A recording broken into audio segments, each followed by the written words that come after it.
की गावगाड्यामध्ये मराठा समाज हा अन्याय आणि अत्याचार करतो अशा प्रकारचं चित्रच प्राध्यापक लक्ष्मण हाकेंनी रंगवलं. ह्याच्यामध्ये एक संघ आणि एक एजन्सीपणा तुम्ही म्हणाल तर तसं नाहीये. त्याच्यामध्ये राजघराणी आहेत, सरकार घराणी आहेत, पंचकुळी आहेत, 96 कुळी आहेत, 52 कुळी वगैरे वगैरे असे स्तर आहेत. 94 साली शरद पवारांना म्हणे संधी होती की मराठा ही जी जात आहे ती मंडल कमिशनमध्ये घेण्याची, ओबीसीमध्ये घेण्याची. तर त्याबाबतचं सत्य काय आहे की खरोखर शरद पवारांमुळे मराठ्यांचं ओबीसीचं आरक्षण गेलं, या आरोपामध्ये तथ्य आहे का? आरक्षणाची मागणी त्या काळामध्ये साहेबांकडे मांडली, पण त्यांनी काय तेवढं गांभीर्याने घेतलं नाही. अर्थात तो त्यांचा पॉलिटिकल अजेंडा होता. म्हणून शरद पवारांचे सगळंच उर्वरित काम जे आहे ते सुद्धा मराठा विरोधी असं आपल्याला म्हणता येणार नाही. त्यामुळे आज जे काही मंडळी मराठा समाजाच्या नावाने खडे बोलतात त्यांना महाज्योती कधीच आयुष्यात भेटली नसती. एक मुद्दा खरा आहे की देवेंद्र फडणवीस हे ब्राह्मण मुख्यमंत्री झाल्यानंतर ते मराठा आरक्षण आंदोलनात धार येते. ते मुख्यमंत्री आहेत म्हणून मोर्चा काढतात, एवढी तशी काही हौस नाही.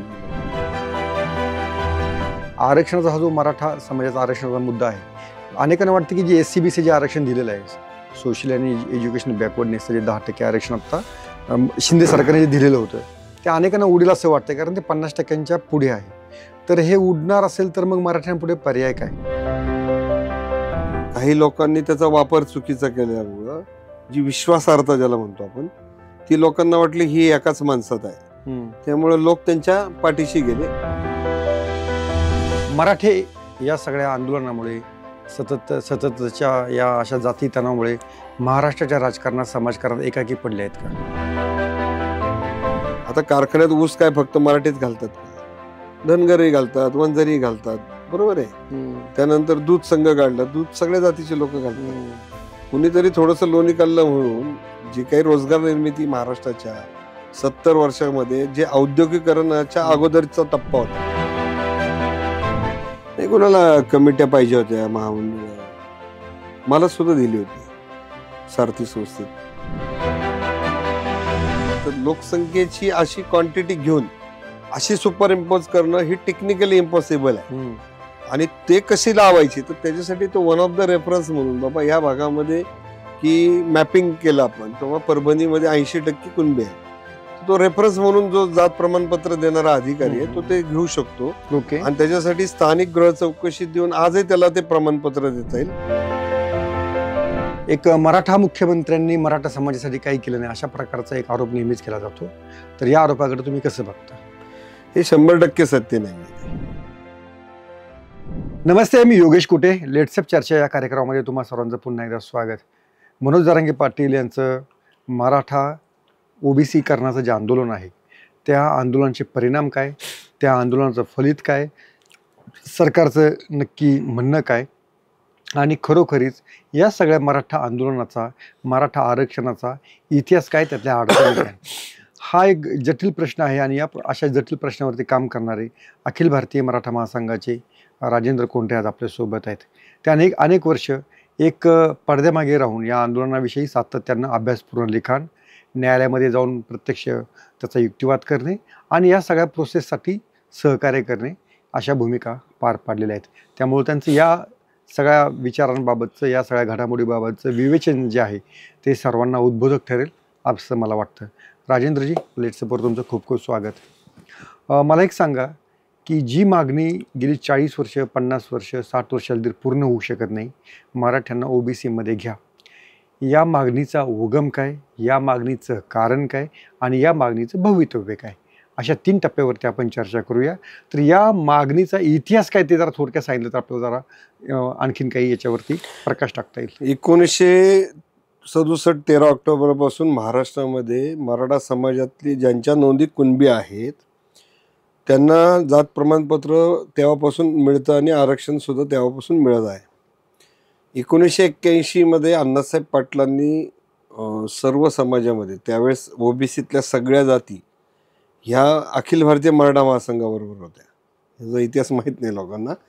आणि मग जाती आरक्षणापेक्षा तुम्ही आता आर्थिक निकषावर आरक्षण द्या अशी मागणी अण्णासाहेब पाटलांनी केली होती.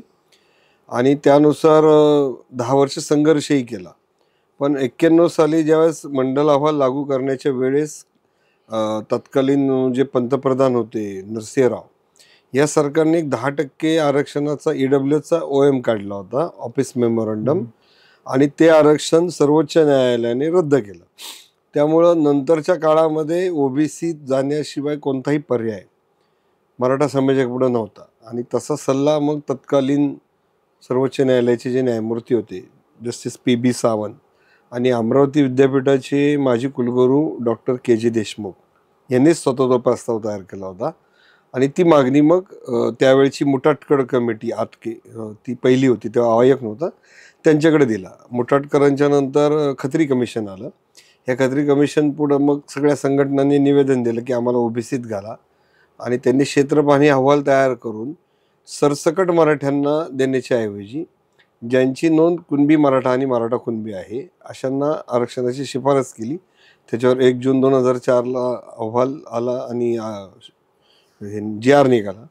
तो GR काढताना छावाचे त्यावेळचे देवीदास वडजे, किशोर चव्हाण, चंद्रकांत भराट, मी असे 10-20 लोक आम्ही त्याचा पाठपुरावा करून तो काढला. फार काय आम्हाला त्रास झाला नाही. पण ज्यांची नोंद आता फक्त मराठा राहिली ते आरक्षणाच्या बाहेर राहिली. आता मराठा कुणबी, कुणबी मराठा या नोंदी प्रामुख्याने आणि बहुसंख्येने कुठे आहेत, कोणत्या भागात आहेत? मराठा कुणबी हा सगळ्या नोंदी, कुणबी नोंद कुठे कुठे आहे? महाराष्ट्रामध्ये पहिली गोष्ट सांगतो की कुणबीमध्ये जवळपास 48 पोट विभाग आहेत.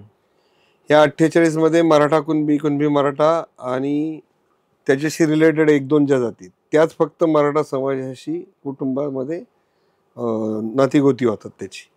उर्वरित ह्याच्यामध्ये काय की हा कुणबी जो बेल्ट आहे हा सगळीकडे महाराष्ट्रामध्ये आहे. पण ह्याच्यामधला जो फरक आहे हा बहुतांश लोकांना माहिती नाही.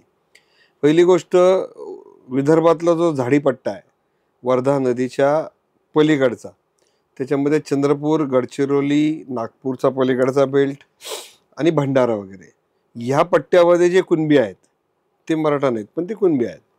त्यानंतर तुम्ही अमरावती, अकोला, वाशिम, थोडासा यवतमाळचा पट्टा आणि वर्ध्याचा काही पट्टा आणि बुलढाणा, ह्या जिल्ह्यामधला जो कुणबी आहे तो बऱ्यापैकी मराठा कुणबीशी रिलेटेड आहे.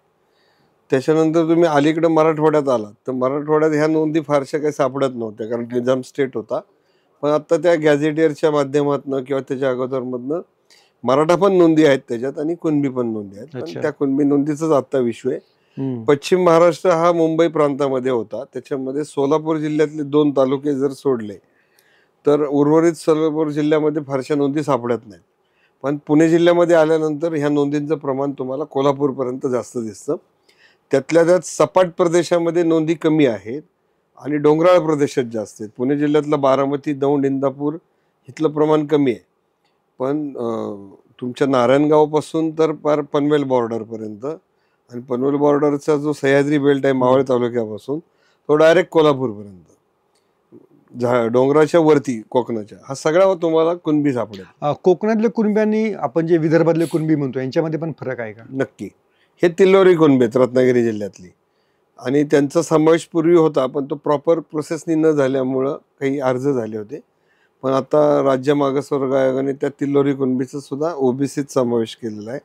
ते तिल्लोरी कुणबी आणि कोकणातला सिंधुदुर्ग पासून तो पालघरपर्यंतचा जो मराठा आहे हा सरळ सरळ डिफरन्स आहे. तिथल्या मराठाच्या नोंदी ह्या मराठाच आहेत आणि मराठ्यांच्या नोंदी ह्या 1894 नव्हे तर शिवाजी महाराजांच्या काळात जी पुणे शहराच्या कसब्याची खानेसुमारी झाली त्या खानेसुमारीमध्ये कुणब्यांचा पण उल्लेख आहे आणि मराठा पण आहे. परंतु जसे जसे महाराष्ट्रातले वेगवेगळे सेक्टर आहेत, नाशिक डिव्हिजन आहे, नाशिकमध्ये नाशिक जिल्हा हा 1 नंबर आहे कुणबी प्रमाणपत्रात. 2 नंबरला अहमदनगर, अहिल्यानगर, तिसरा आहे जळगाव.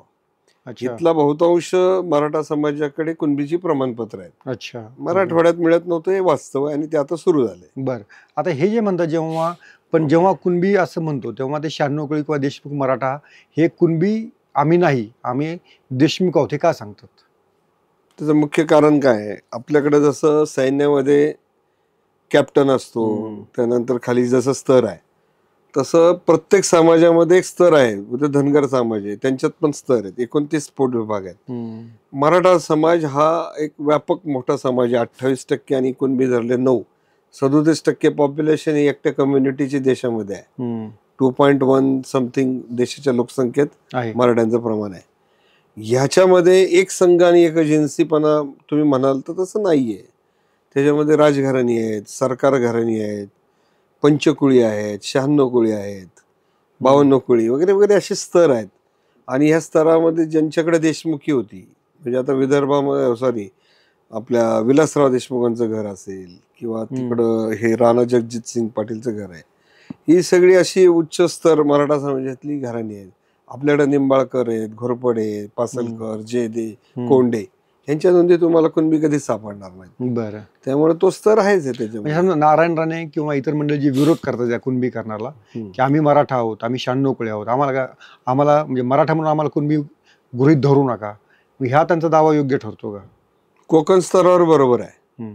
कारण ते कसं आहे की आता पुणे जिल्हा आहे, हवेली तालुका अख्खा कुणबी मराठा आहे. 100%. 118च्या 118 गावामध्ये लोणी काळाभर सोडलं तर सगळीकडे नोंदी सापडतात. म्हणून तो मराठा आणि कोकणातला मराठा हा नातेसंबंधामध्ये फरक आहेच आहे ना शेवट. पण असे नातेसंबंध अजूनही अशा जातीच्या आधारे होतात का?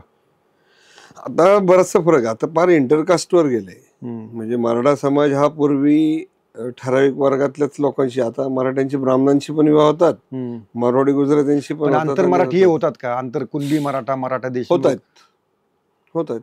अच्छा, अशी तुम्हाला काही घराणे आहेत का जी देशमुख आहेत पण त्यांच्याकडे कुणबी प्रमाण, नाव नका तुम्ही सांगू, पण त्यांच्याकडे कुणबी प्रमाणपत्र आहे नागपूरमधले?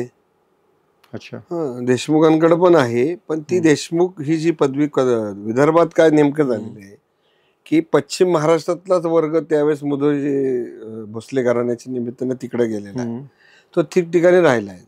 त्याच्यातल्या 80% लोकांच्या नोंदी आजही मराठाच आहेत. त्यातल्या काही लोकांनी काळाच्या प्रवाहामध्ये ती कुणबी केलेलं आहे. मुळात सदानंद मोरेंनी जे लिहिलेलं आहे महाराष्ट्र देशा नावाच्या पुस्तकामध्ये, त्याच्यावर एक चॅप्टर आहे आणि त्यांचं एक वर्णन आहे की बाबा शेतीचं काम करणारा माणूस ज्यावेळेस शेतीची कामं संपवल्यानंतर मोहिमेवर निघायचा त्यावेळेस शस्त्र हाती धरायचा. त्यामुळं त्याला एक मराठा म्हणण्याची पद्धत आलेली आहे. आणि त्यामुळं मराठा हा अनेक वेळा प्रादेशिक वाचक आहे, त्यानंतर काही ठिकाणी तो भाषावाचक आहे, काही ठिकाणी जात म्हणून घेतलेला आहे. देशाच्या राष्ट्रगीतात मराठा हा काय जात म्हणून घेतलेला नाही, तो प्रादेशिक म्हणून घेतलेला आहे. म्हणून वेगवेगळ्या पद्धतीने युद्धामध्ये मराठे आले, म्हणजे एका जातीचे नव्हते ते. त्याच्या सैन्यामध्ये जेवढे लोक आहेत, पंजाबमध्ये देशमुखांनी मोहिमेत चालवली कुणबी प्रमाणपत्र घ्या म्हणून, हे खरं आहे का?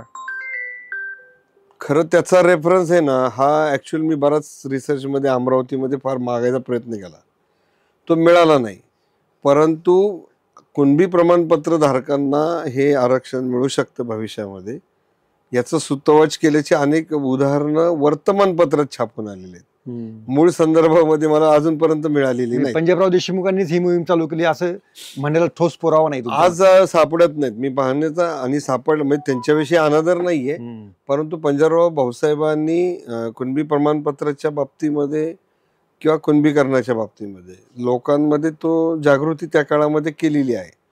आणि 1940 नंतर सुद्धा बऱ्यापैकी लोकांनी स्वतःच्या नावापुढे कुणबी लावलेलं आहे.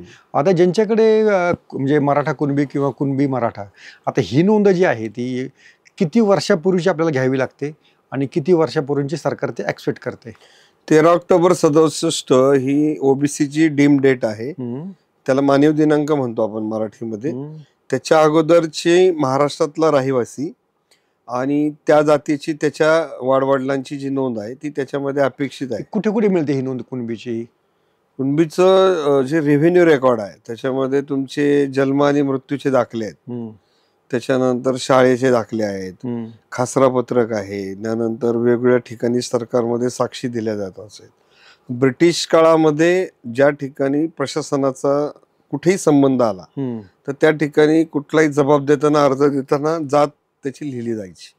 त्या जातीच्या नोंदी तिथून घेतल्या जातात आणि ते कंपायलेशन करून ते पुरावे जोडायचे, वंशावळ जाहीर करायची आणि एक ॲफिडेव्हिट दिले की तुम्हाला कुणबी प्रमाणपत्र किंवा कुठल्याही जातीचं असेल त्याला मिळतं. आणि म्हणजे आणि तेच ओबीसीसाठी डीम डेट काय आहे मग? 13 ऑक्टोबर 67 सगळ्यांसाठी. SC ST साठी ती डीम डेट 1950 आहे. ते 1950च्या आधीच्या नोंदी तुम्ही तुमच्या पूर्वजांच्या दाखवायच्या. पण आता जेव्हा मराठा कुणबी मराठा हे तुम्ही म्हणता 2004 साली लागू झालं, मग ज्यांच्याकडे नोंदी नाहीत त्यांनी काय करायचं मग याच्यासाठी राज्य शासनाने 1996 साली एक परिपत्रक काढलेलं आहे. त्या परिपत्रकामध्ये एखाद्या व्यक्तीच्या जातीचं जर रेकॉर्डच सापडत नसेल, म्हणजे आता आपल्याकडे पारधी समाज आहे, पाल घेऊन जे गावोगावी फिरतात ते लोक आहेत, भटकी लोक आहेत, यांच्याकडे कुठलं रेकॉर्ड आहे? नाहीच आहे. मुस्लिम समाजातल्या काही जाती ह्या ओबीसी मध्ये आहेत, परंतु त्यांच्या धर्मामध्ये जातीचं नाव रकान्यामध्ये लिहिण्याची पद्धतच नाही. मग त्यावेळेस कुरेशी असेल किंवा बागवान असेल किंवा तांबोळी असेल, तर त्यांचं जे ऑर्गनायझेशन आहे त्या ऑर्गनायझेशनचं पत्र घ्यायचं, संबंधित पुरावे गोळा करायचे, गृह चौकशी करायची. गृह चौकशी मी स्थानिक तलाठी किंवा सर्कल ऑफिसर मार्फत ती केली जाते. आणि ती करताना त्या त्या जाती धर्माचे सगळीची जी नोंद आहे त्यात त्याचा धर्म, जात, देवक कोणता आहे, घरामध्ये कशा पद्धतीची त्याची भांडी आहेत, कोणत्या प्रकारची त्याची आचरणशक्ती आहे, ह्या सगळ्या गोष्टी त्याच्यामध्ये पॅरामीटर्स आहेत. त्या बघून एक 5 लोकांच्या साक्षी घेऊन बाबा हा या जातीचा आहे, तर आजही स्थानिक जो काही महसूल अधिकारी ते तशा प्रकारचं जात प्रमाणपत्र देऊ शकतो आणि ती दिली जातात. जळगावमध्ये लेवा पाटलांची नोंद कुठेही रेकॉर्डवर कुणबी नाही आहे, पण ते लेवा पाटील आहेत तर त्यांना कुणबीचं प्रमाणपत्र द्यावं म्हणून असं GR काढलाय शासनाने. त्या GRवर आजही दिलं जातं. माळी समाजाच्या अनेक लोकांच्या मुख्य जातीपुढे माळी लिहिलेलं नाही, त्यांच्या पोट जातीचं नाव आहे, त्यामुळं त्यांना मुख्य जातीचं प्रमाणपत्र द्यावं अशी नोंद तिथं पण आहे. त्यामुळं त्याचा आधार घेऊन जरांगे पाटील काय म्हणताय की तुम्ही कुणबी आणि मराठा एक असल्याचं GR काढा, आणि ज्यांच्या नोंदी नाहीत मराठवाड्यामध्ये, जे निजाम रेकॉर्ड आहे की ज्याच्यामध्ये फक्त आडनाव लिहिलेलं नाही, तुका घेऊन महादू साधू वगैरे वगैरे, त्या महादू साधूचं 1891 आणि 1881 साली जी जातवर जनगणना झाली त्याच्यामध्ये तशा नोंदी आहेत, आणि त्या नोंदीची संख्या ही गॅझेटियरमध्ये आलेली आहे. ॲक्च्युअल ती मागणी असायला पाहिजे होती की त्या सेन्ससचा रिपोर्टचा फायदा घ्यायला पाहिजे, पण ते सेन्ससमधनं काय केले, गावाचं कंपायलेशन करून एक क्वांटिटी काढली, ती जिल्हा म्हणून त्या ठिकाणी टाकलेली, आणि ती आता ती गॅझेट म्हणून लागू करा अशी त्यांची मागणी. ओके, त्याच्याकडे आपण नंतर येऊया. एक मला आणखी एक सांगा की 94 साली शरद पवारांमध्ये संधी होती की मराठा ही जी जात आहे ती मंडल कमिशनमध्ये घेण्याची, ओबीसीमध्ये घेण्याची, तर त्याबाबतचं सत्य काय आहे की खरोखरी शरद पवारांमुळे मराठ्यांचं ओबीसीचं आरक्षण गेलं, या आरोपामध्ये तथ्य आहे का?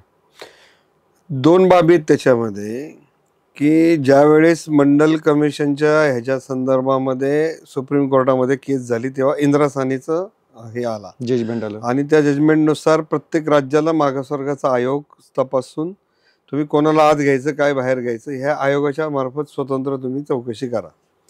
त्याच्या अगोदर जो काही मंडल अहवाल होता त्यांनी जे काही शिफारशी गोळा करताना महाराष्ट्रात 2 दिवस मंडल अहवाल आला होता आयोग, आणि त्यांनी मराठाला त्यावेळेस फॉरवर्ड ठरवलं. ॲक्च्युअली मराठीची कोणती संघटना त्याला अप्रोचही झालेली नव्हती, आणि तसं काही निवेदनच त्या आयोगापुढे दिलेलं नव्हतं.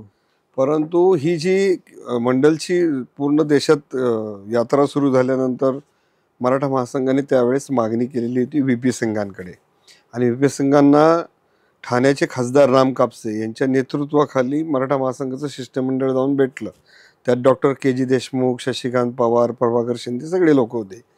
VP सिंगांनी त्यांना असं सांगितलं की तुम्हाला हा स्टेटमध्ये विषय न्यावा लागेल, आणि स्टेटनी जर ह्याच्यात काही विचार केला तर आम्ही त्याच्यात निश्चित विचार करू.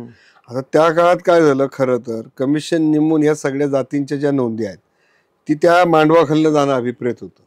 ते अवघ्या GR नुसार ते सगळं टाकल्या गेल्या, आणि 95ला त्याच्यामध्ये अजून ॲडिशन केली गेली आधीची. याच्यामध्ये सुप्रीम कोर्टाचा अवज्ञा झालेली, त्याच्याप्रमाणे त्या केलेल्याच नाहीत. मग त्याच्यात मराठा समाजाचा समावेश करणं सहज आणि सोपं होतं. त्यासाठी शिष्टमंडळ पवारसाहेबांना पण भेटलं होतं, परंतु ते म्हणले आपण देणारे आहोत. आणि त्यावेळेस आरक्षणाचं जे प्रमाण होतं हे फक्त 34% होतं. SC ST 20, 10% OBC होतं, आणि 4% VJNT होतं. त्यामुळे उरलेल्या 66% बऱ्यापैकी स्पेस मराठा समाजाला, ब्राह्मणांना, सगळ्यांनाच मिळत होते. आणि त्यावेळचा ओबीसीचा जो गुणात्मक जो हे आहे दर्जा, तो मेरिटमध्ये येण्याचा कमी होता खुल्या प्रवर्गात. तो कॅटेगरीच्याच जागा घ्यायचा. आता जसं जसं काळ बदलला, तंत्रज्ञान बदललं, तसं मागासवर्गातले लोक आता गुणवत्तेच्या जीवावर मेरिट ओपन मध्ये पण स्पर्धा ओपन मध्ये. ते कुसंबांना मराठा समाजाची मोठ्या प्रमाणात झाल्यामुळं ती आरक्षणाची मागणी त्या काळामध्ये प्रवासाहेबांकडे मांडली. पण त्यांनी काय तेवढं गांभीर्याने घेतलं नाही. अर्थात तो त्यांचा पॉलिटिकल अजेंडा होता. म्हणून शरद पवारांचे सगळंच उर्वरित काम जे आहे ते सुद्धा मराठा विरोधी असं आपल्याला म्हणता येणार नाही. परंतु मराठा आरक्षणाच्या अनुषंगाने जी बाब पवार साहेबांना त्या काळात सहज शक्य होती ती झाली असती तर बराच आज 25-30 वर्षामध्ये समाजाला एक स्टेप पुढे जाता आला असतं. पण तेव्हा तुम्ही म्हणता ओबीसी 10% होतं आणि व्हीजेएनटी 14 होतं, म्हणजे 4% म्हणजे टोटल 14% होतं. हे 27% आणि नंतर परत 32% पर्यंत गेलं कसं ओबीसीचं आरक्षणाच्या प्रमाणे? ते जे 23 मार्च 94 त्यांनी काय केलं, त्याच्या अगोदर एक मुवमेंट झाली महाराष्ट्रामध्ये भटके विमुक्तांची, आणि त्यामध्ये धनगर समाजाचे नेते अण्णासाहेब डांगे, बाकी प्रकाश शेंडगेंचे शिवाजीराव शेंडगे हे सगळे अग्रेसर होते.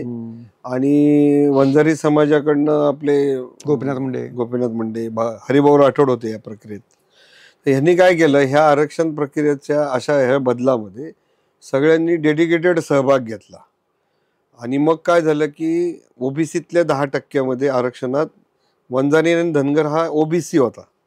तर ह्यांच्यासाठी शासनाने परिपत्रक काढलं की त्यांना भटके केलं वंजारी धनगर समाजाला. आणि त्याची अट काय होती की जो 6 महिने कुटुंबानिशी शेळ्या घेऊन गावोगावी कळप करतो त्याला ते प्रमाणपत्र द्यावं, आणि जो करत नाही गावातच राहतो तो ओबीसी आणि तो भटका, असं डिव्हिजन केलं. नंतर काय केलं, 5च महिन्यात ती 6 महिन्याची मुदत त्यांनी 3 महिने केली आणि कुटुंबाच्या ऐवजी एक व्यक्ती केलं. आणि 1 वर्ष 1.5 वर्षाच्या आतमध्ये ती अटच काढून टाकली. त्यामुळे ऑटोमॅटिक हे काय झाले, भटके झाले. ऍक्च्युअल भटक्याचं डेफिनेशन काय की ह्या गावातनं उपजीविकेसाठी दुसरीकडे कळप करतो. मग तो गारुडी असू शकतो किंवा ते भविष्य सांगणार असेल, हे सगळे. मग हे असं जे प्रकार झाला त्याच्यामध्ये मग गंमत काय झाली की 4% जे आरक्षण भटके विमुक्तांचं होतं, वंजारी धनगर तिकडे टाकल्यामुळे ते 6 केलं. आणि नंतर मग त्याचे 4 तुकडे गेले. मग 2.5 वाटून दिलं वंजारी समाजाला आणि 3.5. हे वाटताना लोकसंख्या मोजली नाही, कुठला सर्वेक्षण केलं नाही, कुठला अहवाल घेतला नाही, कुठल्या कमिशनचं रेकमेंडेशन घेतलं नाही. शासनाने त्यांच्या मनाला वाटेल तसे ते तुकडे केले. आणि मग हे 10चं 19 करताना नव्याने काय फार मोठ्या जाती आलेल्या नव्हत्या, तेवढ्याच होत्या. अनवॉन्टेड 10% आरक्षणामध्ये ऍक्च्युअल ते 8 व्हायला पाहिजे होतं. 8च्या अगेन्स्ट ते 19 झालं. म्हणजे 9 आणि 11% डायरेक्ट त्याच्यामध्ये वाढवून दिल्या गेल्यामुळं ही 50%ची कॅप तिथंच संपुष्टात आली. आणि यामुळं मराठ्यांचा जो आरक्षणाचा आतमध्ये जाण्याचा मार्ग आहे त्याला ह्या 10-20 वर्षाचा जो गॅप पडला तो त्याचं ते कारण, त्याचं ते एक महत्वाचं कारण होतं. जर ते 50% गॅप असते आम्हाला. यावेळेस मग अखिल भारतीय मराठा महासंघ तेव्हा प्रबल होता, तेव्हा तो काय करत होता? हे सगळ्या प्रक्रियेमध्ये आयोगापुढे जाणं, न्यायालयीन प्रक्रिया करणं. कारण शेवट रस्त्यावरचे मोर्चे अण्णासाहेब पाटलांनी काढले, आम्ही काढले.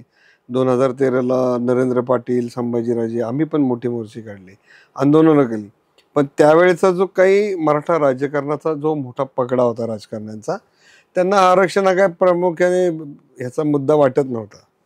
मराठा क्रांतीवरची कोपर्डीच्या घटनेनंतर जिंकल्यानंतर ह्याची धग ही राजकारण्यांना जाणवायला लागली. आणि मग राजकीय व्यवस्थेला लोक गावागावात प्रश्न विचारायला लागले, दरवाजे बंद करायला लागले, तेव्हा ते थोडेसे जागी झाले.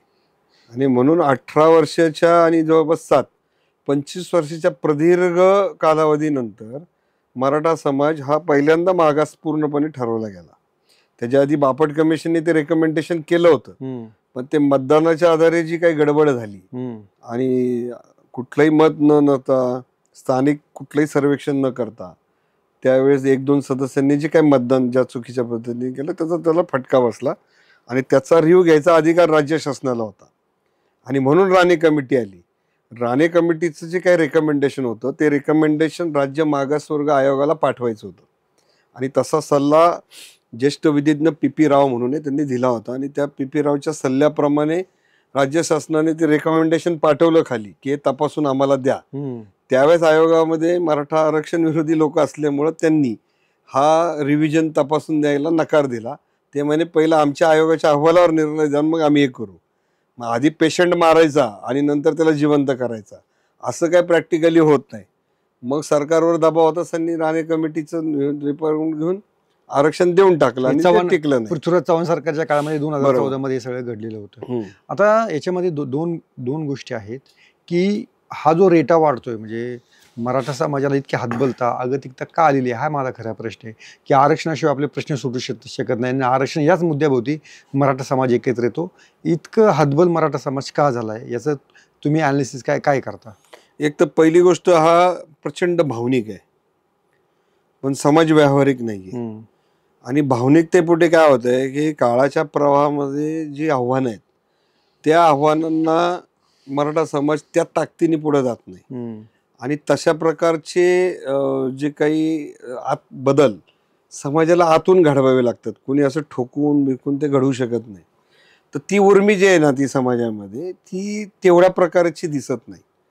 आणि मग त्याच्यामुळं काय होतं की चला चलताय चलने दो, अशा पद्धतीने ते चाललं जातं. मूळ विषय की प्रगतीच्या अनेक मार्गापैकी आरक्षण हा त्यातला एक मार्ग आहे. आरक्षण का पाहिजे, तर आरक्षण आणि सवलती मिळाल्या तर आम्हाला पुढे जाता येतं, ज्याच्यामुळे आम्हाला मागं पडलं जातं. आता आपण काय केलंय की सवलतीमध्ये जवळपास 80-90% समानता आणलेली ब्राह्मणांपासून. म्हणजे मराठा क्रांती मोर्चाने काय दिलं महाराष्ट्राला, तर 27 लाख लोकांना 16,000 कोटी रुपये दिले. त्यात ब्राह्मणांपासून मराठा, गुजराती, मारवाडी, ओबीसी सगळ्यात. आता संस्था दिल्या, काही हे दिलं, सारथी सगळ्यात दिले. ते सारथी निर्माण झाली, सारथीमुळे महाज्योती झाली, महाज्योतीमुळे अमृत झालं.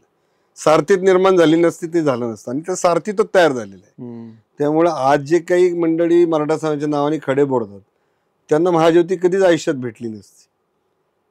म्हणजे ते आहेच, नंतरच्या टप्प्यात मी सांगेल. परंतु प्रगतीसाठी आता पूर्वी जो सहकार क्षेत्राचा पगडा होता, त्यामुळे लोकांना सहकारी संस्थात कुठं बँकेत चिटकलं तर नोकरी मिळायची.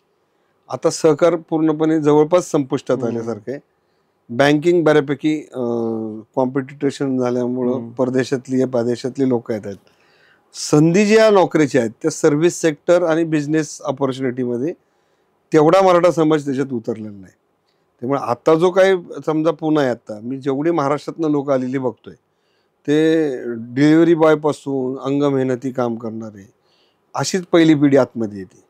आणि मग 3 पिढ्या शिकल्यानंतर त्याची 4थी पिढी ही प्रगतीच्या मार्गावर. त्यामुळं हा फार मोठा बदल आहे. आणि त्याच्यामध्ये काय झालं की आरक्षणाव्यतिरिक्त उद्योजकतेचं आंदोलन, विज्ञान तंत्रज्ञानाचं, अंधश्रद्धेच्या विरुद्धचं, ज्या ज्या पॅरामीटर्समुळं मराठा समाजाचं परिस्थिती मागासलेपणाकडे आली ती दूर करणे हे आज मराठा समाजाचं पहिलं आव्हान आहे. आणि आरक्षण प्रक्रियेचा लाभ घेऊन प्रगत होणं हा दुसरा टप्पा आहे. प्रगत झालेल्या लोकांनी अप्रगत लोकांसाठी काम करणं हा तिसरा टप्पा आहे. तिन्हीत प्रचंड गॅप आहे. अच्छा. त्यामुळे आम्ही फक्त आरक्षण एवढ्या पुरतच सीमित राहिल्यामुळं, उर्वरित क्षेत्रामुळे दुर्लक्ष केल्यामुळे ती क्षेत्र आता इतर समाजांनीच नव्हे तर परप्रांतीयांनी ती व्यापली गेलेली. एक मुद्दा खरा आहे की देवेंद्र फडणवीस हे ब्राह्मण मुख्यमंत्री झाल्यानंतर त्या मराठा आरक्षण आंदोलनात धार येते, असं म्हणता येणार नाही. कारण हे धार यायला आणि ते तिकडनं, कारण काय आहे, कोपर्डीची जी घटना झाली ती काय फडणवीस मुख्यमंत्री होते म्हणून झालेली नाहीये. ती त्या गावातली घटना होती. लोक पेटली आणि त्याला असं वाटलं की हा माणुसकीवरचा, एका लहान मुलीवरचा अत्याचार हा बरोबर नाही, म्हणून लोक लाखोच्या संख्येने एकत्र आली. आणि ह्याच्यात काय असतं, एक डिस्ट्रिक्ट स्पिरिट नावाचा प्रकार असतो. तिथं 2-3 लाखाचा निघला तर आपला पण निघला पाहिजे. आणि ते व्यापक झाले जगामध्ये. असे मोर्चे तर परत कधी होणार नाहीत. असे 58 मोर्चे शांततेत झाले. त्याच्यातनं अनेक प्रश्न मार्गी पण लागले, काही गुणात्मक पण बदल झाले, काही दोष पण तयार झाले. परंतु ते मुख्यमंत्री आहेत म्हणून मोर्चा काढतात, एवढी तशी काही हाऊस नाहीये लोकांना. अर्थात थोडं काय होतं की हा फरक नक्की पडतो की मराठा मुख्यमंत्री असलं की लोक जाऊ दे जरा, एवढं नको अंगावर जायला. परंतु फडणवीस मुख्यमंत्री झाले म्हणूनच आंदोलन सुरू झालं असं काही म्हणता येणार नाही. कारण वेदना या वेदना असतात. ते मुख्यमंत्री कोण आहे म्हणून त्या मांडल्या जात नाहीत, तर लोक त्याच्या पोटात आग आहे म्हणून ते मांडायला येतात. आणि ती आग आज तुम्हाला तिथं मुंबईत दिसते. एक दुसरी गोष्ट अशी आहे की तुमच्यासारखे मराठा आंदोलक जे आहेत ते वर्षानुवर्षे काम करतायत, पण जरांगे पाटील हे जे व्यक्तिमत्व आहे ते अचानक गेल्या 2-3 वर्षांमध्ये एकदम उभरता आलेलं आहे. तर काय नक्की जरांगे पाटलांमध्ये जी जादू आहे, ते इमोशनल करतायत, हे करतायत, ते तुमच्यासारख्या लोकांना जमलं नाही? मुळामध्ये कसं आहे की आम्ही शहरी लोक आहोत. जरांगे पाटील आजच काय 2-3 वर्षात करत नाही, 10-12 वर्षापासून आपण त्यांची जी आपण क्रेज म्हणूया, ती क्रेज 2-3 वर्षातली क्रेज आहे. क्रेज तयार होण्याचं सगळ्यात मुख्य कारण कोणतं झालंय, तर तो जो काही अमानुष लाठीचार्ज त्या ठिकाणी झाला आणि त्या लाठीचार्जमध्ये माणसं पेटून उठली. मग ते कोणावर हल्ला केला, तर बाबा जरांगे पाटलांना घेऊन जाण्यासाठी आले, हल्ला झाला. मग तो लोकांनी स्वतःचा मानला आणि मग त्यांची जी भाषाशैली आहे, बोली भाषा आहे, मराठा क्रांती मोर्चामध्ये काम करणाऱ्या अनेक लोकांपैकी काही लोकांनी त्याचा वापर चुकीचा केल्यामुळं जी विश्वासार्हता ज्याला म्हणतो आपण, ती लोकांना वाटली ही एकाच माणसात आहे. त्यामुळे लोक त्यांच्या पाठीशी गेले. मधल्या काळात ते कमी झालं होतं, परंतु संतोष देशमुख हत्या प्रकरणानंतर त्यांनी तो विषय आणि सुरेश धस यांनी उचलल्यामुळं तो परत हाईप झाला, तिथपर्यंत आला आणि नंतर परत तो आरक्षणामध्ये कन्व्हर्ट होऊन आता मुंबईपर्यंत आला. एक तुम्ही मान्य करता की जे मराठा मोर्चा लाखोंच्या संख्येने निघालेले होते, त्याच्यामध्ये काही मराठा नेतृत्वांनी माती खाल्ली असं म्हणता येऊ शकेल? हा काहींनी चुकीची मागणी आहे, म्हणजे आरोप प्रत्यारोप करणे, सोशल मीडियामध्ये हे करणे. त्याच्यामध्ये अनेकदा असं बोललं जातं की त्याच्यामध्ये त्या मराठा मोर्चा नावाखाली बऱ्यापैकी आर्थिक लाभ सुद्धा अनेकांनी करून घेतले. नाही, कोणाला कमिट्या पाहिजे होत्या, महामंडळं मला सुद्धा दिली होती सारथी संस्थेत. पण निर्मितीचा पाया मी घातला, संकल्पना माझी होती, पण मी त्यावेळेस ती नाकारली की मला नको म्हणून. पण ती काय ऑफर म्हणून नव्हती दिली, किंवा तुम्ही निर्मिती केली तर तुम्ही तिला अधिक चांगलं शेपअप किंवा न्याय देऊ शकता. आजही सारथीच्या अनेक विषयामध्ये माझं मदत असते, मार्गदर्शन असतं, तो नाही विषय. बघा, एवढ्या मोठ्या आंदोलनामध्ये 10-20 लोक तशी निर्माण होऊ शकतात. त्यांनी केलेल्या काही चुका ह्या अनेकांना त्या ठिकाणी भोगायला लागतात. परंतु हे एकाच बाबतीत होतं असं नाही, ठिकठिकाणी होत असतं. कारण कोणतीही मुवमेंट सुरू झाली त्याचा लाभ लोकांना देण्याची मानसिकता असणारी पण लोक असतात आणि तो लाभ घेऊन त्याच्यातनं काहीतरी चुकीचं करणारे हे प्रत्येक प्रवर्गात, म्हणजे काय तो काय मराठ्यातलाच भाग नाही, कोणत्याही समाजाचा मोर्चा असो, आंदोलन असो, त्याच्यात ती थोडी लोक असतात.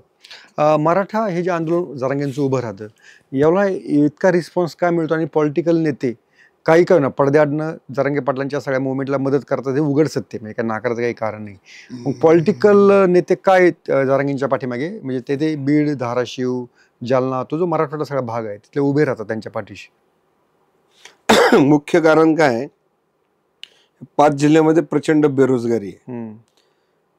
आर्थिक जे काही कणा मोडलेली समस्या आहे त्या ठिकाणीची, ती उभारण्यासाठी त्या ठिकाणी जे क्वालिटी एज्युकेशन पाहिजे आणि ते एज्युकेशन घेण्यासाठीची आर्थिक परिस्थिती यांची नाही, हा पहिला गॅप आहे. दुसरा काय आहे, तिथे पायाभूत सुविधांचा प्रचंड विकासच झालेला नाही, औद्योगिकरण नाहीये तिथं, सर्व्हिस सेक्टर डेव्हलप झालेलं नाही. आणि मग शेवट जी काही आता तयार होणारी लोकसंख्या आहे तिच्या हाताला काम नाही, पाऊस कमी आहे आणि मग शेतीवर एक सेक्टर, एक समाज एवढे दिवस तग धरू शकत नाही. साहजिक मग तो काय होतो, तो असा जो समाज आहे तो कुठेही एंगेज नसल्यामुळं आंदोलनात उतरतो समस्येसाठी. आणि मग लोकप्रतिनिधींना काय असतं की कुठल्याही समाजाचं असो आंदोलन धर्म, त्याला ती आर्थिक ही मदत करावी लागते. काही प्रमाणात करतात, काय 100% तेच करतात असं नाहीये, ह्याच्यात लोक सहभाग पण आहे. 100 रुपये कमावणारा सुद्धा त्याच्या खिशातले 10 रुपये टाकतो, लोक लोकगण जातात, गाडीत स्वतः डिझेल टाकतात. त्याच्यामुळे ही आंदोलनं ही तशीच चालत राहतात, पॉलिटिकलच व्हीलवर चालतात, असा काही प्रकार नाहीये. अच्छा, म्हणजे समाजातनं रिस्पॉन्स मिळतो, म्हणजे पॉलिटिकल त्यांना भाग घ्यावा लागतो, ते साईडला पडतील ना. बरोबर, खरी गोष्ट. यातलं माजी खासदार संभाजीराजे यांना खरं मोठी संधी होती, मग त्यांनी ती गमावली का, मग किंवा त्यांची ती विश्वासार्हता आता राहिली नाही असं आपण म्हणू शकतो का? संभाजीराजेंना ह्या सगळ्या प्रक्रियेमध्ये आम्ही मंडळींनीच आणलं होतं, कारण शेवट एक नेतृत्व लागतं आणि नेतृत्व राजघराण्यातलं असल्यामुळं मग लोक त्याला ऍक्सेप्टन्स देतात. असं तर ते पहिल्यांदा असं झालं की सामान्य कुटुंबातल्या माणसाचं नेतृत्व मराठा समाजाने स्वीकारलं. जनरली तसं काही स्वीकारत नाही, ते जर जरांगे पाटलांच्या निमित्ताने स्वीकारलं. परंतु संभाजीराजेंचं काम काही पद्धतीने निश्चित चांगलं होतं, पण शेवट काय असतं की एक लिमिटेशन असतं, त्याला द्यावा लागणारा वेळ, त्याच्यानंतर त्याच्यात झोकून देणं. तर हे त्यांना इतर कामं त्यांची अनेक वेगळ्या वेगळ्या ॲक्टिव्हिटी आहेत. फाउंडेशन आहे, असोसिएशन आहे, रायगड प्राधिकरणाचं काम आहे. तर ते तेवढं मग गावोगावी जाऊन दौरे करणं, लोकसंपर्कात राहणं, हे आंदोलक म्हणून त्यांना तेवढं प्रॅक्टिकली वेळेच्या अभावी शक्य नव्हतं. त्यामुळे ते लिमिटेशन पडलेले आहेत. त्यामुळं त्यांना लोकांनी स्वीकारलं नाही असं नाही म्हणता येणार. लोक काम करणाऱ्या प्रत्येक माणसाला स्वीकारत असतात, त्याच्याबरोबर काम करत असतात. ते सातत्य जो ठेवेल, उद्या आज जरांगे पाटील आहेत, उद्या दुसरा माणूस येईल, तर लोकल लेवलला नाही का आपल्याकडे शेतकरी संघटना होते, तर ते चालत राहते निरंतर प्रक्रिया. अच्छा, पुढे पण मला एक आता हे आरक्षणाचा हा जो मराठा समाजाचा आरक्षणाचा मुद्दा आहे, अनेकांना वाटतं की जे SC-BC जे आरक्षण दिलेलं आहे सोशल आणि एज्युकेशन बॅकवर्डनेसचं जे 10% आरक्षण आता शिंदे सरकारने जे दिलेलं होतं, ते अनेकांना उडेल असं वाटतं, कारण ते 50% पुढे आहे. तर हे उडणार असेल तर मग मराठ्यांपुढे पर्याय काय? मुळात ती जी भीती आहे, खरं तर मागच्या वेळी सर्वोच्च उच्च न्यायालयात ते टिकलं होतं. सर्वोच्च न्यायालयामध्ये हा चमत्कार होता तेव्हा.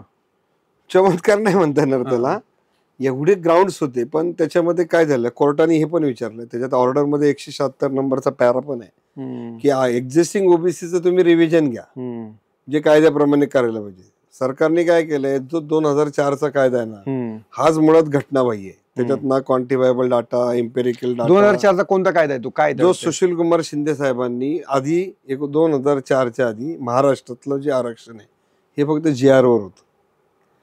ते सगळे GR कंपाईल करून त्यांनी एक आरक्षणाचा कायदा केला, 2001 मध्ये सुरू केला. 4ला तो अस्तित्वात आला आणि त्याच्यामध्ये 52% रिझर्वेशन त्यांनी दिलं आणि 33% पदोन्नतीत दिलं. हे आरक्षण देताना सर्वोच्च न्यायालयाच्या निर्देशाप्रमाणे जो एम्पिरिकल आणि क्वांटिफायबल डाटा लागतो, ज्याला म्हणतो की त्याला प्रतिनिधित्व तपासायचंय. मग प्रतिनिधित्व तपासताना पहिलं सामाजिक, शैक्षणिक आणि आर्थिक मागासले पण तपासायचं, त्याची लोकसंख्या निश्चित करायची आणि त्याप्रमाणे जेवढं प्रतिनिधित्व अपुरं आहे तेवढं फिल इन द ब्लँक भरण्यासाठी आरक्षणाची तरतूद. ही करताना त्यांनी सर्वोच्च न्यायालयाचे निर्देशच डावलले आणि 33% जे पदोन्नतीतलं आरक्षण आहे ते फक्त SC-ST पुरतं ठेवणं आवश्यक असताना ते व्हिजेंटी आणि SBCचं 13% त्यांनी वाढीव दिलं. मग त्याच्यावर मीच पहिली पुण्यामध्ये बैठक घेतली होती आणि आम्ही हा कायदा आणि ते GR चॅलेंज केला. 2019 मध्ये मुंबई कोर्टाने निर्णय दिला. 14 मध्ये हा राज्याचा आरक्षण कायदा मॅटने रद्द केला. पण मॅटला अधिकार आहे की नाही हा विषय बाजूला ठेवून मुंबई हायकोर्टाने फक्त तो पदोन्नतीच्या आरक्षणापुरता सीमित केला, त्याच्यावर निर्णय दिला आणि आपल्या राज्यामधल्या आता लाखो लोकांना कोणत्याही जाती धर्माचं असलं तरी सिनियरिटी प्रमाणे आरक्षण हे पदोन्नतीत सुरू झालं. SC-STचं अबाधित ठेवून. SC-STचं पदोन्नतीतलं आरक्षण अबाधित पण SC-STचं सुद्धा सिनियरिटीने दिलं जातं, कारण ह्याच्यात अजून पूर्ण निर्णय सर्वोच्च न्यायालयाकडनं आलेला नाही.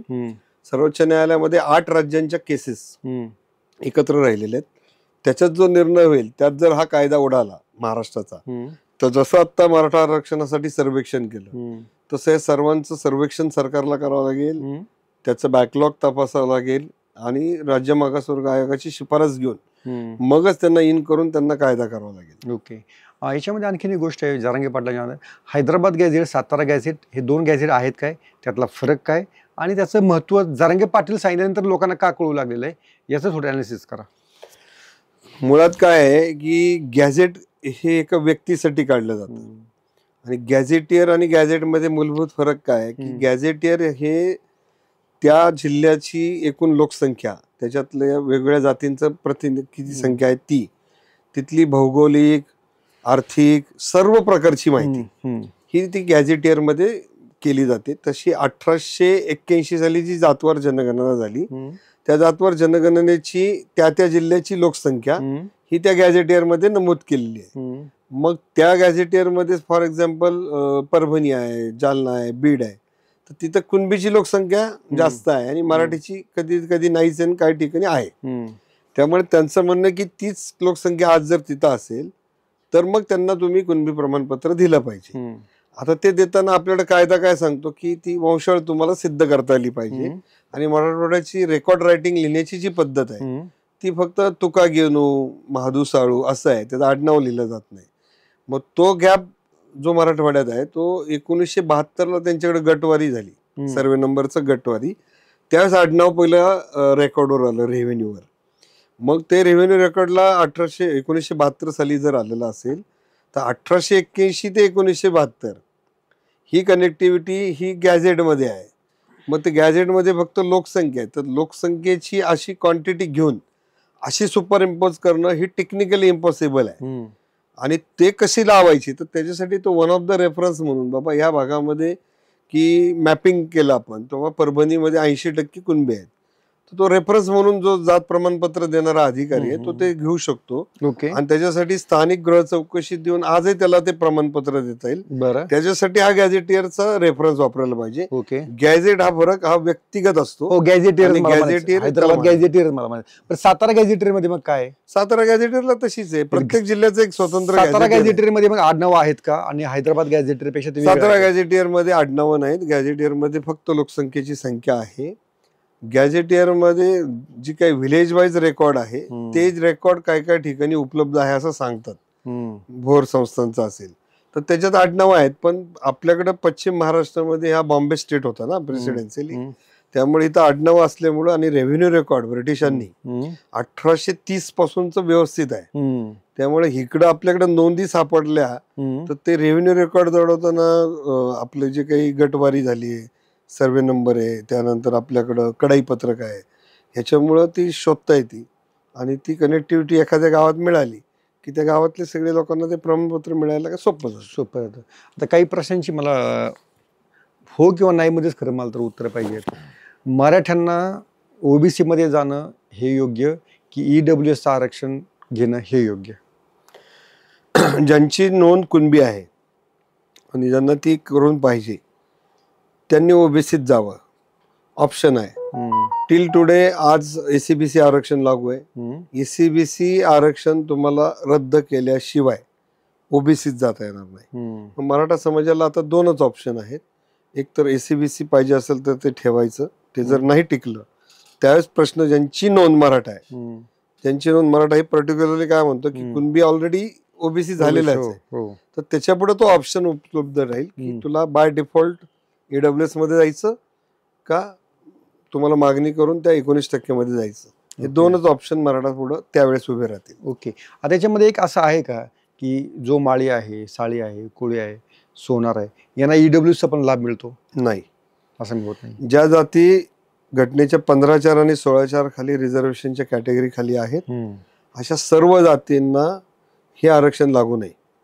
जे कोणत्याच आरक्षणाखाली नव्हते त्यांना हे 10% आरक्षण 103वी घटना दुरुस्ती करून संसदेने दिलंय.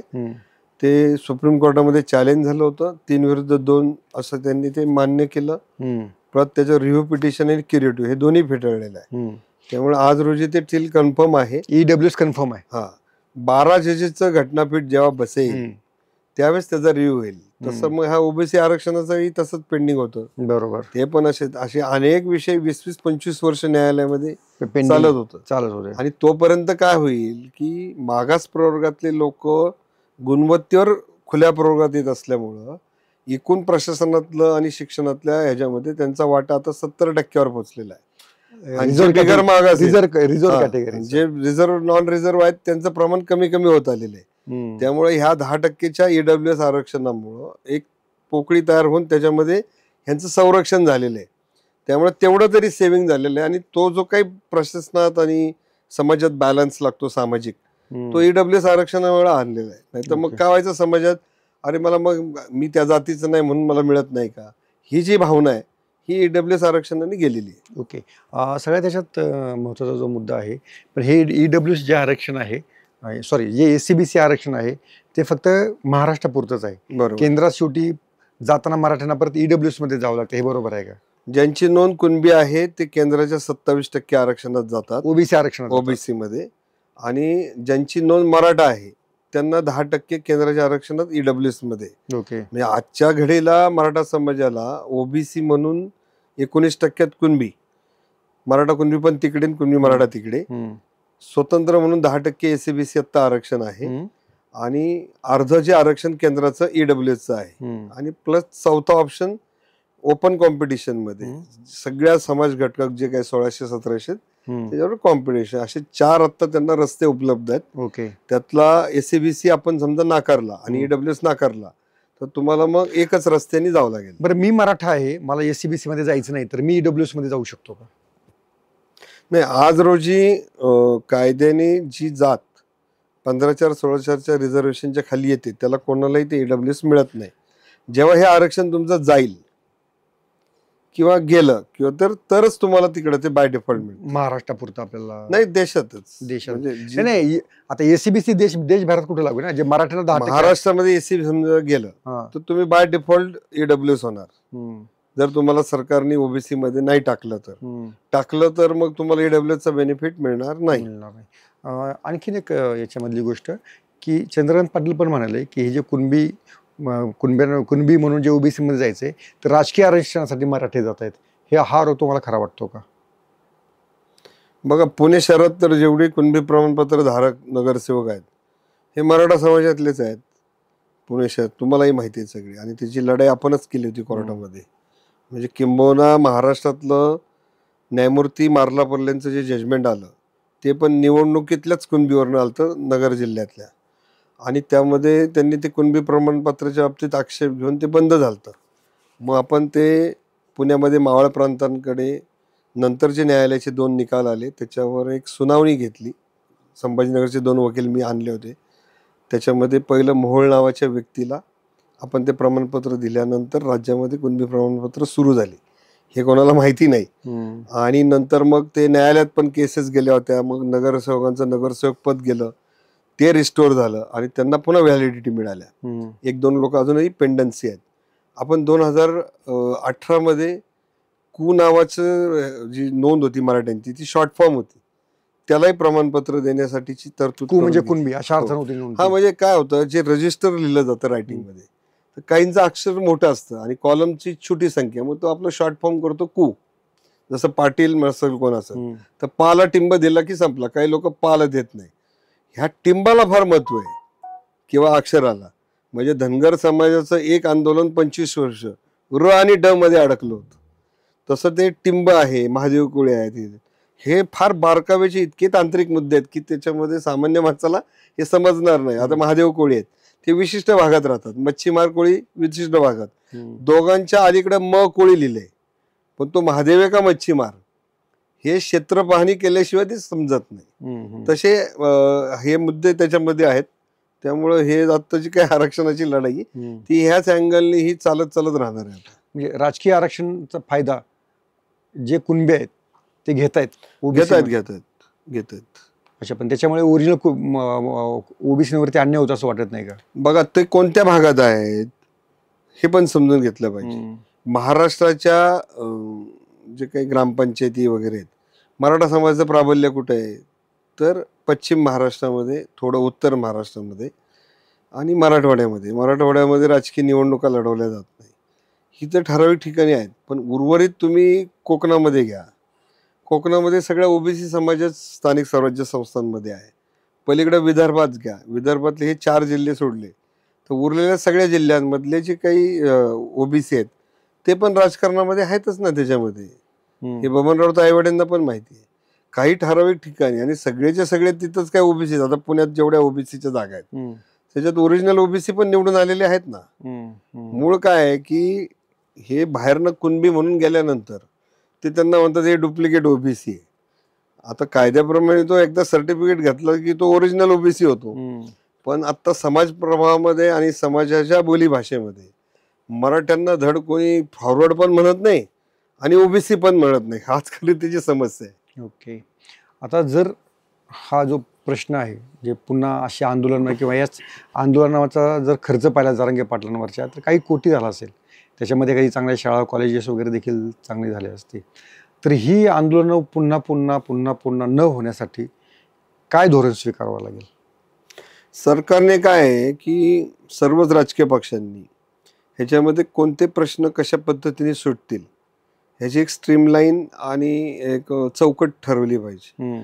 आणि त्या चौकटीमध्ये एवढे विषय आम्ही हे संपवू शकतो आणि हे आमच्या मर्यादेच्या बाहेर आहे हे एकदा सांगायला पाहिजे. बरोबर, मर्यादा कशाला आहेत ते. आणि दुसरी गोष्ट काय झाली की महाराष्ट्राच्या समाज जीवनात प्रत्येक गोष्ट जातीच्या आणि धर्माच्या अँगलनी करायची सवय गेल्या 30 वर्षामध्ये राजकारण्यांना लागली. त्याच्यामुळं काय झालंय की समाजामध्ये मतभिन्नता, मतभेद आणि ते आता वैयक्तिक दोषापर्यंत म्हणजे द्वेष देण्यापर्यंत इथपर्यंत महाराष्ट्र पोहोचलेला आहे. ह्याच्यात लाभ कमी आणि तोटा जास्त आहे सामाजिक अँगलनी बघितलं तर. आणि मग त्यामुळं काय होतं की ज्याला सर्वसामान्य माणसाचा फोकस हे एवढ्या मोठ्या कॅनव्हासवर नाही, तो त्याच्या आकलन शक्तीप्रमाणे आणि स्थानिक भौगोलिक आणि तिथल्या परिस्थितीवर त्याचं मत ठरवतो आणि ते मत तो सोशल मीडियात आणतो. आणि मग ते एखाद्या गावातलं मत हे सोशल मीडियाचं पूर्वी वर्तमानपत्र होती तोपर्यंत तेवढ्याच भागापुरतं मर्यादित होतं. आता ती गावातली समस्या ही महाराष्ट्राची झाली. त्याच्यामुळं माझ्यासारख्याला जे दिसतंय की जे काही राज्याच्या बेल्टमध्ये काही समाजाचे एकमेकांच्या विरुद्ध राजकीय वर्चस्वावर थोडे अंतर असायचं. काही ठिकाणी धनगर मराठा, लिंगायत मराठा, वंजारी मराठा, माळी मराठा असे होते भेद. पण ते कुठं त्या भौगोलिक प्रांतापुरते सीमित आणि ते राजकारणापुरते होते. आता ते काय झालंय ते ह्या सोशल मीडियाच्या माध्यमातून राज्याचे विषय झाले. त्यामुळे त्या समाजातली लोक ह्या समाजातली लोक एकमेकावर प्रचंड प्रमाणात तुटून पडलेले असतात. सगळ्यांनी भान ठेवलं पाहिजे की ह्या सगळ्या समस्या ह्या फक्त जातीच्या नाहीत, त्या जातीच्या वर्चस्वाच्या नाहीत. तुम्ही एवढे भांडत बसलाय की गावगाड्यामध्ये मराठा समाज हा अन्याय आणि अत्याचार करतो अशा प्रकारचं चित्रच प्राध्यापक लक्ष्मण हाकेंनी रंगवलंय. आता त्या गावगाड्यातला जो 18 अलुतेदार आणि 12 बलुतेदार होता तो गेल्या 70 वर्षामध्ये महाराष्ट्राच्या शहरीकरणात आला आणि मग नोकरी व्यवसाय करून तो आता वेगवेगळ्या क्षेत्रामध्ये सेटल झालाय आणि काही स्लम मध्ये पण गेला.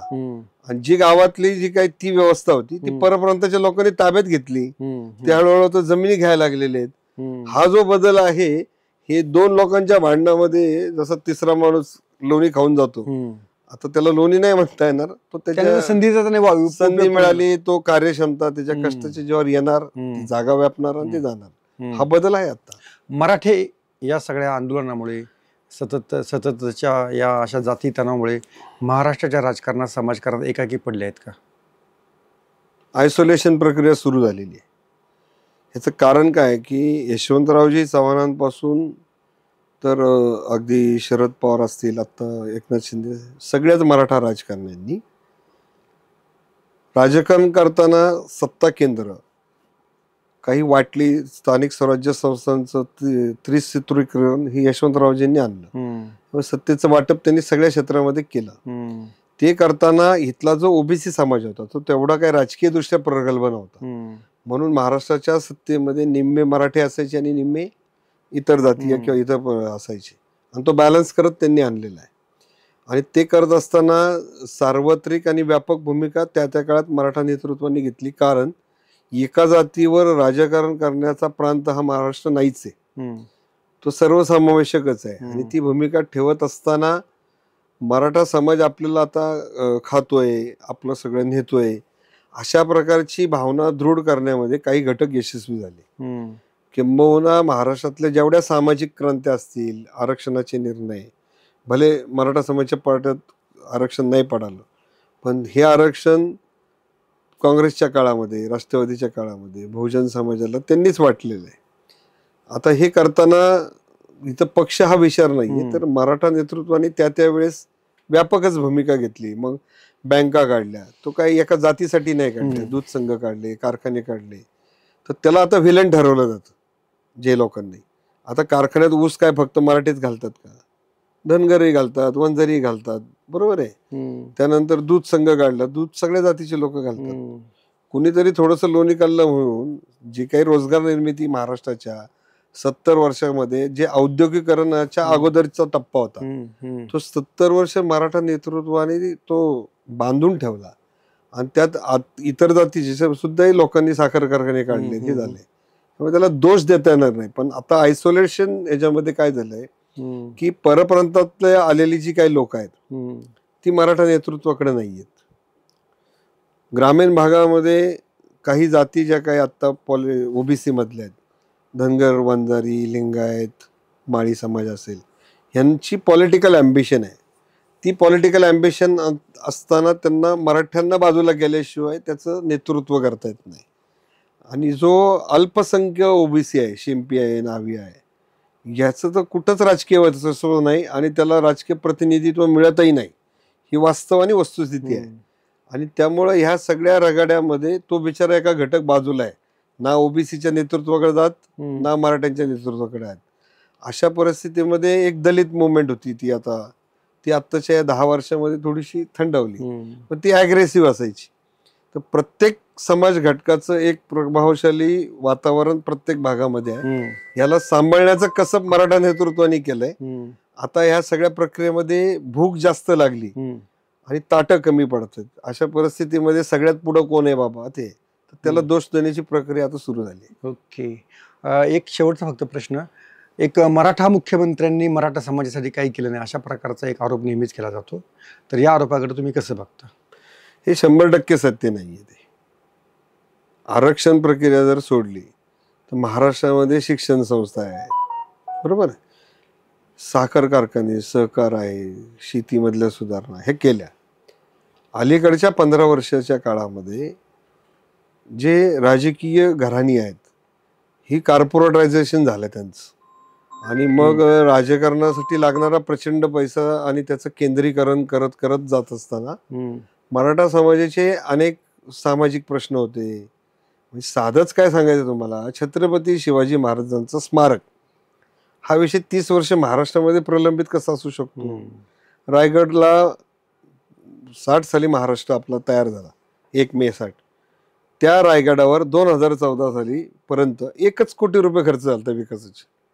म्हणजे ज्या राजाने जगाला दिशा दिली, त्याचा वैभव आणि हेवा वाटावा, त्याचं स्मारक सुद्धा आपला महाराष्ट्र करू शकला नाही. आणि मग हे कधी तयार झालं, जेव्हा अस्मिता टोकदार झाल्या त्यावेळेस मग रायगड प्राधिकरण आलं, हे सगळं आलं. तर एक भावना लोकांमध्ये तयार झाली की आपल्यासाठी काही केलं नाही. त्याचं कारण का, तर कुटुंब केंद्रित राजकारण झालं 15-20 वर्षामध्ये. मग त्याचाच मुलगा आमदार, तोच खासदार, जिल्हा परिषद त्याच्याकडे, पंचायत समिती, आणि बाकीच्यांनी फक्त जिंदाबाद म्हणायचं. ते आजही चालू आहे. त्यामुळे त्यांनी मराठा समाजासाठी करताना काय केलंय, त्यांनी सुविधा वगैरे काय काय जुजबी आहे ते केलेले आहेत, काहींनी प्रगती केलेली आहे, काही तालुके सुद्धा काही मॉडेल म्हणून डेव्हलप झालेले आहेत. 100% त्यांनी काहीच केलं नाही असं नाही म्हणता येणार, परंतु अप्रियपणाची भावना की आमच्याकडे दुर्लक्ष जातं ही मराठा समाजात का रुजली, तर मराठा समाजाच्या अनेक प्रश्नांकडे बघताना त्यांनी बघतो, पाहतो, करू, आम्ही तुमच्या बरोबर आहोत एवढ्यापुरतंच सीमित राहिले. धोरणात्मक निर्णय घेण्याची प्रक्रिया ही मराठा क्रांती मोर्चानंतर सुरू झाली, नंतरच्या काळात शिंदे साहेबांच्या झाली.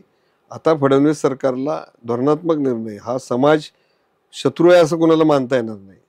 कारण महाराष्ट्र जर पुढे न्यायचं असेल तर 28 + 9 37% लोकसंख्या अस्वस्थ ठेवून महाराष्ट्र पुढे जाऊ शकत नाही. त्यामुळे त्याचे प्रश्न समजून घेऊन त्याला जास्तीत जास्त न्याय देण्याचा प्रयत्न जर झाला आणि तो समाज शांतपणे प्रगतीच्या मार्गावर परत आला, तर महाराष्ट्र पण प्रगतीला जाण्यासाठी त्याचा माध्यम म्हणून एक चांगला प्रकारचा सकारात्मक विचार होईल. नाहीतर अस्वस्थ ठेवल्यानंतर जसं काश्मीरमध्ये झालं किंवा वेगवेगळ्या राज्यांमध्ये जी आंदोलनं होतात, तेव्हा त्या समाज घटकाकडे कुठेतरी दाबले गेल्याची भावना ज्यावेळेस तयार होते, त्यातनं अस्वस्थता तयार होते. अस्वस्थतेला बेरोजगारीचं संकट कुठंतरी ते वारं घेऊन दुसरीकडे जाईल, ती दिशा मिळू नये म्हणून आपल्याला प्रगल्भ लोकांनी याचा विचार गांभीर्याने करून हे परत जागेवर आणलं पाहिजे. धन्यवाद कोंडे साहेब. सविस्तर चर्चा आहे, मन लावून ऐका. अनेक तुम्हाला याच्यामध्ये नवीन गोष्टी कळतील आणि एकूणच मराठा समाजासाठी एक मार्गदर्शक अशी ही चर्चा आहे असं तुम्हाला नक्की वाटू शकेल. धन्यवाद. पात्रा लेट्सअप मराठी. सोशल मीडियाच्या भाऊ गर्दीत विश्वासार्हतेने चकाकणारे नाव म्हणजे लेट्सअप मराठी. सगळ्या नागरिकांना ती स्पीच, ती लेट्सअप वरील मुलाखती म्हणजे विचारांचा खजिना. त्यानंतरच्या निवडणुकीमध्ये मला सोडून गेले. बातम्या केवळ वस्तुस्थिती सांगणाऱ्या, न प्रोपगंडा, फक्त जनतेचा अजेंडा. क्योंकि आने वाला कल जाने वाला है, जाने वाला कल आने वाला है. राजकारण, मनोरंजन असो की क्रीडा क्षेत्र, महाराष्ट्राची स्पंदने संवेदनशीलतेने टिपणारे माध्यम म्हणजे लेट्सअप मराठी. जगासोबत एक पाऊल पुढे राहण्यासाठी लेट्सअपचे ॲप, सोशल मीडिया आणि वेबसाईट सोबत कनेक्टेड रहा.